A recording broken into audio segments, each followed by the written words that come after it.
by E.F. Hutton, who is not an insurance company. If you've watched any of those episodes, Hutton basically said, what are we thinking? Let's put money into the multi-trillion-dollar insurance companies, because that's the backbone of America, the insurance industry, and increase the liquidity, the safety, and the rate of return because they're tax-free. And those come under 3 sections of the code, 72E, 7702, and 101A that I explain in other episodes. But I compare this metaphorically to a bucket. Indexed universal life was introduced in 1997 when interest rates started to come down so that people could have the choice to earn a higher rate of return than just what is called the general account portfolio rate, which I'm going to explain here in just a moment. Again, you're designing an IUL policy like a bucket, a repository. You want to structure it to accommodate the amount of money that you want to put in there, okay? So that you can access it tax-free. And so you want all of the interest and the growth to be tax-free, and you want to be able to access the money tax-free down the road. And so we have to have a minimum amount of insurance because the objective is for living benefits. So if I'm a male age 60 and I wanted to put in $500,000, you don't have to put that in all at once, of course. In fact, you can't if you want to turn on tax-free income. The most you could fund that would be about 20% a year if you're a 60-year-old. So $100,000 a year for 5 years, and now you're grandfathered to access money tax-free. This $500,000 can grow to $1 million and $2 million and $4 million and $8 million, which many clients have seen that kind of growth at an average return of 9.6%. But what you're trying to do is get the least amount of insurance. You could buy way more insurance than $1,250,000 for $500,000. That's not the objective. You want the least amount. And you will learn in other episodes how this, as it grows, actually means the net amount between this and the death benefit gets smaller as you get older. The insurance can actually get cheaper as you get older if it's structured correctly. But let's talk about indexing here. Now, you can leave your money in that bucket, and if you feel bearish about America, that you think the economy is going to go down or we're going to have a recession, you can just sit back and settle for what is called the general account portfolio rate. So the insurance company, they accumulate your premiums in your account with, of course, thousands of other people. And so that is your cash value in your contract. And so they have that money, and they manage billions and even trillions. One of the institutions that has over $3.5 trillion. That's as much money as the IRS collects in taxes in an entire year. And this is one insurance company. So what do they do with these billions and trillions of dollars? They are extremely conservative. This is why banks and credit unions take 30 to 40% of their tier 1 assets for liquidity and safety and put it into these insurance companies. Because many times these insurance companies are rated AA and AAA, and a lot of these banks are only rated BBB. So banks are taking the money you deposit in them, and they only pay you 1%, and they're turning around and putting some of that back into insurance companies, increasing the safety by 5 or 6 notches higher, and they're earning maybe 4 or 5%, and they're only paying you 1%. So they're earning 4 to 5 times what they're paying you, and it's tax-free, but the 1% interest they pay you, you have to pay taxes on. Hello? This is where a lot of savvy investors put their money. Now, if you had your money in the insurance company, back in 1980, interest rates were high. I mean, mortgages on homes were at 18%. CDs at banks were paying over 10%. And so my universal life policies, I never earned less than 11 3/4, as high as 15.5% from 1980 to 1990. But in the 90s, interest rates started coming down, and so in 1997, indexing came out. Now, there's a lot of financial advisors that think I'm talking about index mutual funds. No. An index mutual fund means your money is in an index like the S&P 500 actually in the market. And if you would have had $1 million in an indexed mutual fund, the S&P index, in the year 2000, you would have seen that million go down to 600,000 twice during that decade. No, that's an index fund. Your money is at risk in the market. It's just simply diversified in the S&P 500 or the Dow Jones. Indexing is not that. This is a strategy, not a commodity, okay? So let me explain this as simply as I possibly can. I'm going to take a snapshot in time, and Let's say that you started socking away $500 a month 30 years ago in an IUL policy, and now you have $1 million in there, which many clients have easily been able to accumulate $1 million just socking away $500 a month.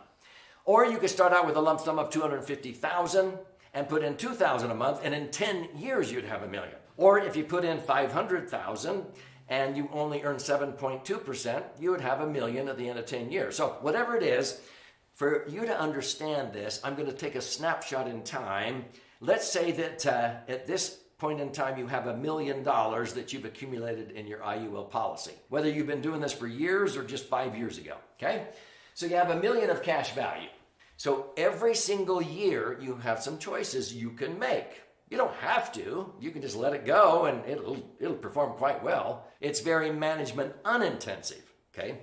But if you meet with an advisor who understands what they're doing at least once a year, you can rebalance. So let's say that the insurance company on this money, your million and of course millions of other people's money, let's say that these billions and trillions of dollars, they have it in AAA and AA bonds.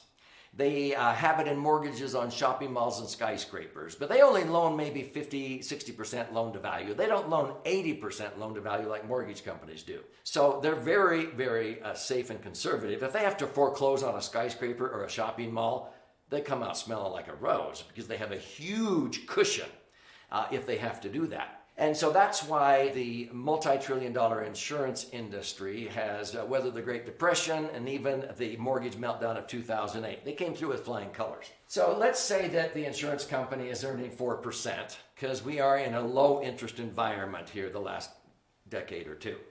So 4% on $1 million is $40,000. You can just say, well, just give me your fixed rate. Now, they're in business to make a profit, so they may take one of those 4% for them, and so you're earning maybe 3% if you choose that, which is 3 times what a bank may pay you, okay? And it's tax-free, so it's 3 times better than a bank and it's tax-free. Or, if you feel bullish about America, and you feel like, you know what, I think I can earn more than 4, because I think the economy is going to go up, but I don't want to risk in case I'm wrong. That's the beauty of indexed universal life. What do? You simply say, I want to link to an index. I want to link some, or let's say all, of the million. You don't have to do this with all your money, and you can diversify. I'm just going to keep this simple. You could take 200,000 of that and link it to the S&P 500, another 200,000 of the Dow Jones, and then the Russell 2000, and then the Barclays U.S. Dynamic Balance Index. You could leave the last 200,000 in there earning 4% if you want. You can diversify however you want. But let's just keep it simple and say you've got $1 million, and you want to link to the S&P, okay? I've done this many times just to one index. What are you doing? You're relinquishing that 4%. Your $1 million has to stay safe in the insurance company, earning 4. You're not authorizing the insurance company to take your $1 million and put it out in the stock market in the S&P 500. Well, then how can they afford to pay you what the S&P does? You're relinquishing the 4% interest that year. You're saying, you know what, you can take the interest on my $1 million. You do not have to credit that to me this year, but don't lose my principal. What do they do with that $40,000? They fund an options budget. They do this daily, okay? And so they buy upside options in the S&P in this example. Now, it's quite simple. They're the #1 purchaser of options in the world. They do this hourly. What does that mean? At the end of the year, if the S&P went up 8%, the 40,000 of options gave them the wherewithal to pay you 80,000 on your $1 million. They can afford to do this, okay?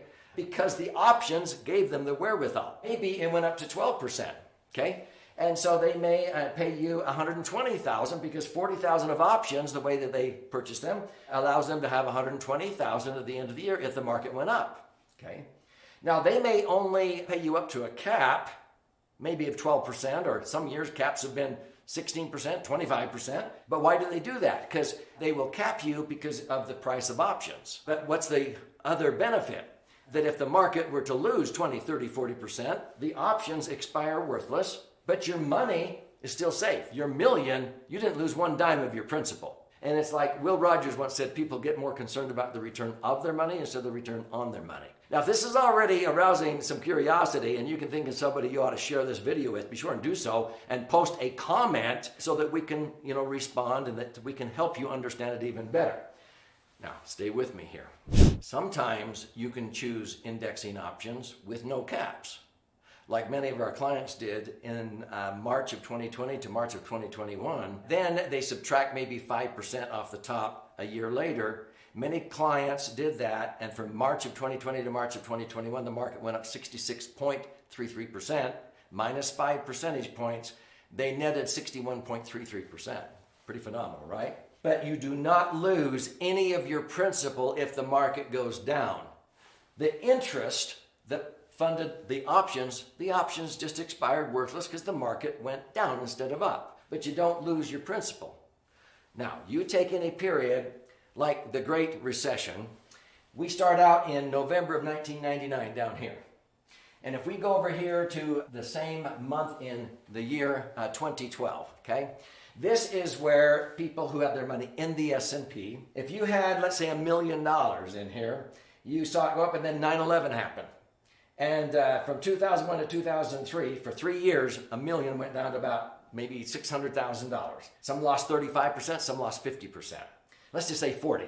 It took 4 years when you had your money in the market to make back what you lost, because a 40% loss has to be followed by a 67% gain. 600,000 down here has to grow by 67%, 400,000 to get back what you lost. People felt like they had lost their future. They had to put off retirement 7 years. And then what happened in 2008? As Warren Buffett put it, he said when the tide went out in 2008, it revealed who was swimming naked. People weren't protected. They saw that $1 million nest egg go down to 600,000 again for the second time, and it took 4 years to come back and finally have $1,046,800, a measly 4.68% increase, which was gobbled up with the inflation rate at the time. That's money in the market. That's an indexed fund. Indexing, see, when you have your money in the market, you have to wait and make back the losses. A 40% loss has to be followed by a 67% gain. But with your money in the market, if you do the math, this would only have been about 1/3 of 1% interest compounded annually with your money in the S&P. No, what our clients achieved was this. By using indexing, they may not have made very much during these down years, but they didn't lose. And then when the market went up, they went up and maybe to a cap. But in that same time period, many of our clients had 130% instead of a 4% increase. What does this equate to? Let's go back to the year after I started in 1974. And in 1975, if you had $500,000 in the market, in the S&P, it would have looked like this in the red. Oh yeah, the 90s were great. But at the end of that time period, you would have ended up with 5.6 million. Now with indexing, you would have maybe not had as much some years, but at the end of the day, you would have had 8 million tax-free instead of 5.6. Let's summarize this. If you had your money in the market, a lot of heartburn, a lot of down years, and you might have ended up with 5.6 million, you may say, well, that's pretty good. Well, maybe inflation gobbled up a lot of that, but that's not the net. You have to pay about 1.8 million in tax. You're only netting 3.8. Over here in the Index Universal Life, you would have had 8 million tax-free. Which would you rather have, hamburger A or hamburger B?